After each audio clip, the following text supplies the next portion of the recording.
L'armée russe, depuis dimanche, applique le plan qui a été annoncé par le chef des opérations de l'armée russe il y a maintenant 3 semaines, qui est on arrête d'attaquer dans les autres parties, en particulier à Kiev, et on se concentre sur le Donbass. Зараз вже можна констатувати, що російські війська розпочали битву за Донбас, до якої давно готувалися. L'Ukraine, en totalité, ne pouvait pas être un objectif russe, sauf à ce que le gouvernement soit renversé et qu'un gouvernement fantoche se mette à la place. Or ça a raté. Donc ils ont regardé où étaient les points faibles.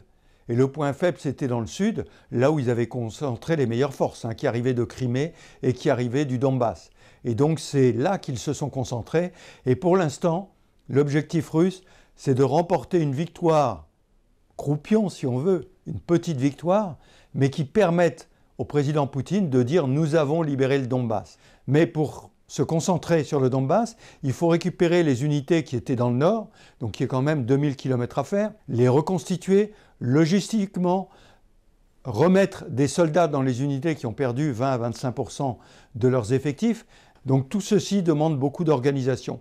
Et c'est pour ça qu'il s'est écoulé en gros 2 à 3 semaines pour pouvoir reconstituer les forces.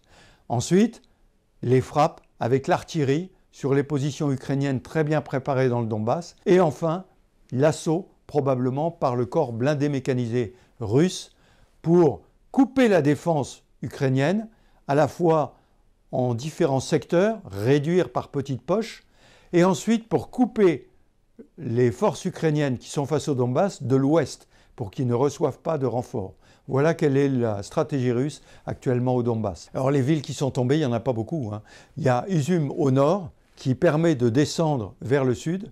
Kharkiv n'est toujours pas tombé, et actuellement les combats continuent dans Mariupol. On pourra considérer que Mariupol est tombé lorsque l'usine sidérurgique aura été saisie.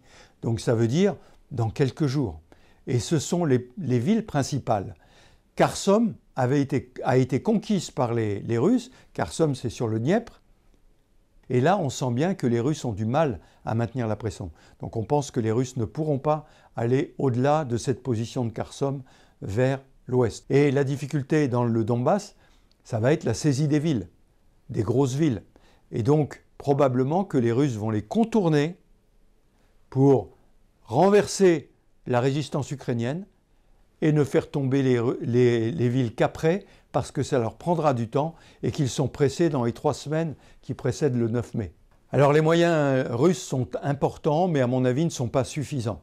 Il faut un rapport de 1 à 3, 1 à 4 pour arriver à culbuter les défenses ukrainiennes.